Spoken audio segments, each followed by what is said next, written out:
everyone. I am Alexa Meiji Laksa, and this would be the continuation of Module 10.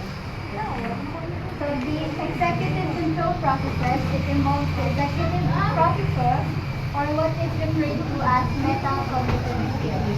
So it helps the learner make informed decisions about how to categorize, organize, or interpret information. So in executive control processes, so these are the processes that allows us to make decisions. So for example, whenever we want to buy something, for example, chocolate niya, kanyang dito sa supermarket.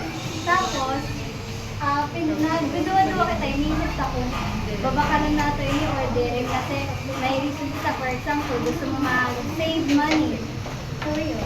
So that is an example of how our executive control process works. So some of the processes in executive control processes are attention, rehearsals, and organization. So next, let's move to forgetting. So forgetting is the inability to retrieve or access information when needed. So forgetting, we all know what forgetting is. Yeah. For example, do you still remember what you wore like last month? What was your breakfast last month? So that is an example of forgetting. For sa mga lessons, di ba? Kadalasan, pero kita nakalimot. So, one of the two types of main reasons why forgetting occurs is because of decay and interference. So decay is when information is not attended to and eventually fades away. So from the word itself, decay, the information fade. For example,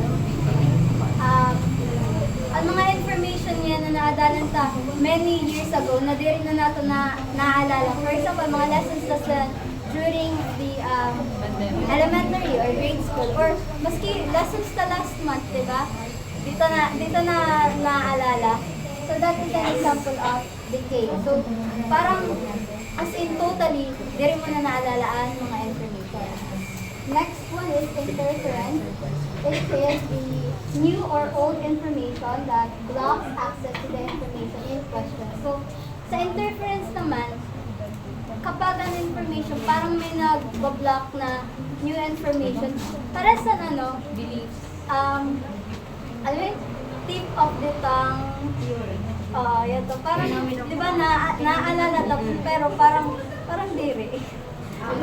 May nag-block na information, para sa di ba, siguro din na niyo naalalaan topic niya sa iba na reporters yung nakaagi kasi nag-focus na kayo sa iba. So that is an example of interference.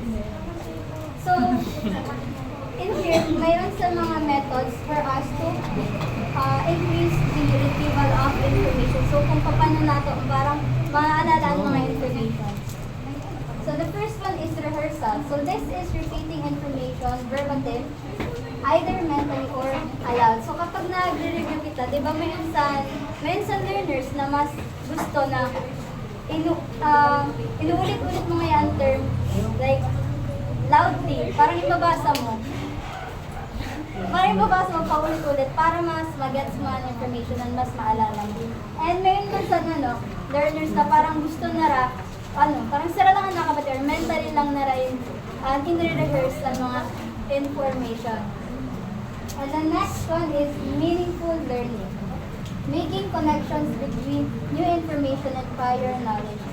So sa meaningful learning, it is making the connection between the new information to the information that you have already studied or you already know. Para sa ang mga activities naman na pwede din this to make for meaningful learning is debate, di ba?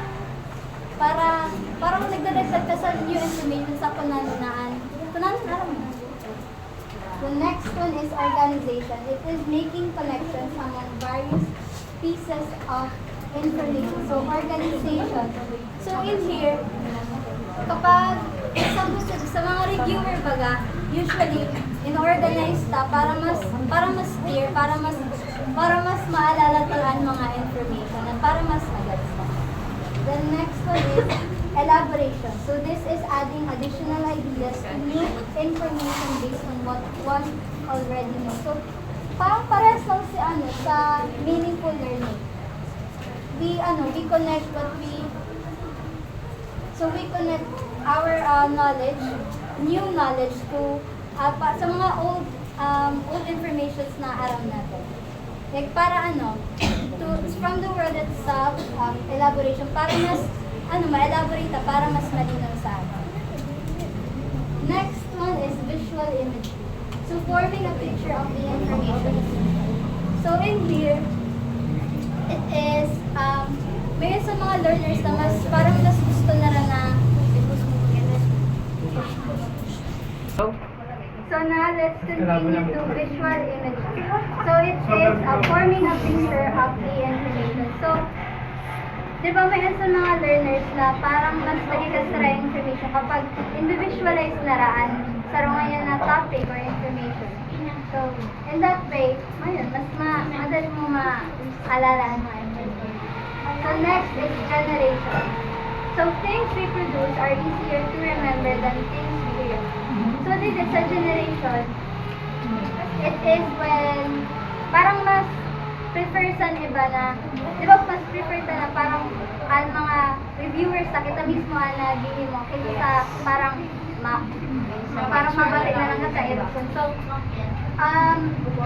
one of the tips here in generation is we should jot down notes while the teacher is discussing. So parang parang saliring yun kaysa makian natin. And then context. So it is remembering the situation that helps recover information. So sa context naman,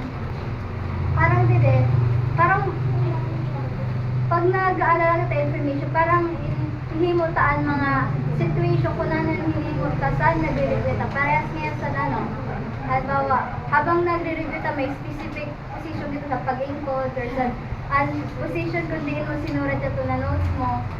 And one of the examples or scenario is, parang yun na, may ikwento ka ngayon, tapos bigla mo nakalimutan. So, ay hinimo mo, try mo maalala kung ano hinimo mo before mo ito. So, that is an example of context. Next is personalization. It is making the information relevant to the individual. So, in here, for the teacher, so para mas maalala sa mga students or mas ma-perceive na rin information, it is personalization. You need to get the attention of the students. So, an interest na ra para mas ganahan sa na maalala ang mga information. So, there are also other methods such as serial position effect or the recency and primacy.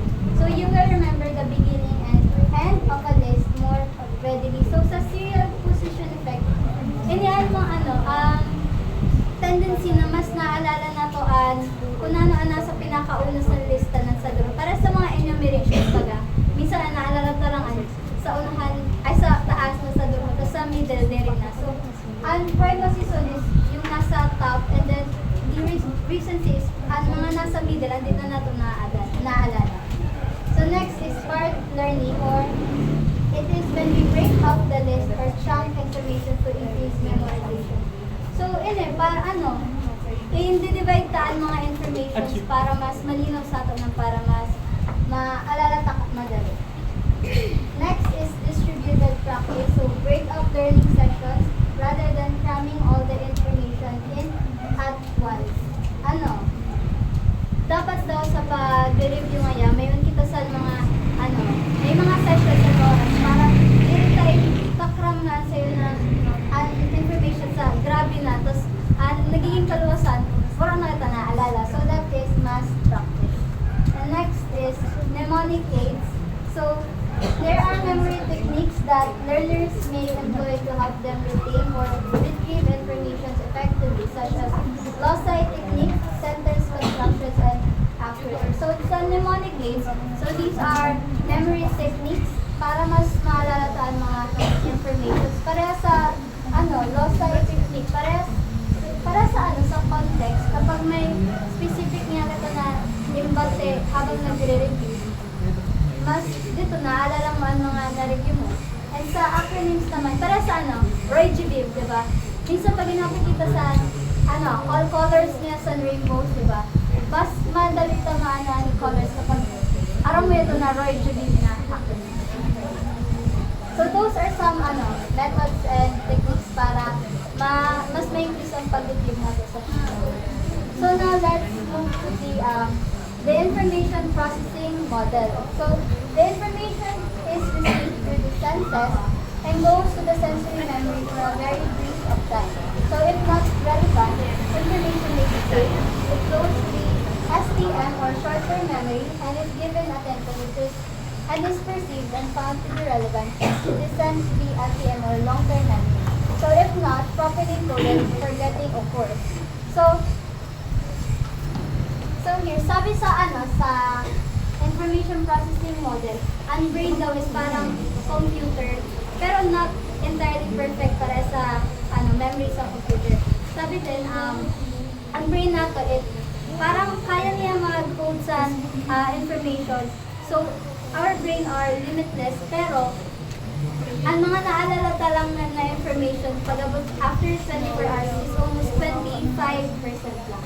So, sabi sa information processing model, so we have three memories: the sensory memory, working memory, and the long-term memory. So ang sensory memory is the informations that we perceive by our senses. Para sa may naalala ka ngayon na smell, may naalala ka na texture, may naalala ka na color. So that is an example of sensory memory. So kapag daw ang mga informations or stimuli na kada sa sensory memory, usually, na-hold lang yun sa memory ta for pero lang ng seconds, 1 to 3 seconds. So kapag direct ka masyado natagan attention nito na memory, nagkakamayon sa forgetting or decay of information. However, kapag natagan mo ito focus or attention, nakaabot siya sa working memory or yung short-term memory. So in here, ang duration lang sa information is 5 to 15 seconds. So kapag diktang yan na-rehearse yung na information, diba? May nangyayari ang forgetting. So so we need to rehearse those informations na nasa short-term memory na to para maging long-term memory. So, dito naman sa long-term memory, ang capacity na dito is infinite and permanent na ang duration sa information. Parehas niya sa sa bata ako, hanggang pag daw ko, tumunong ka number ni mama pa nagpapaload kasi permi niya ako yung susulo. So, that is an example of long-term memory. Kumbaga, parang naka-encode na sa mo ang information. So, kapag nasa long-term memory na yung information, parang very easy na sa inyo ma-retrieve ang mga information. So, that is all for my Yes, time na.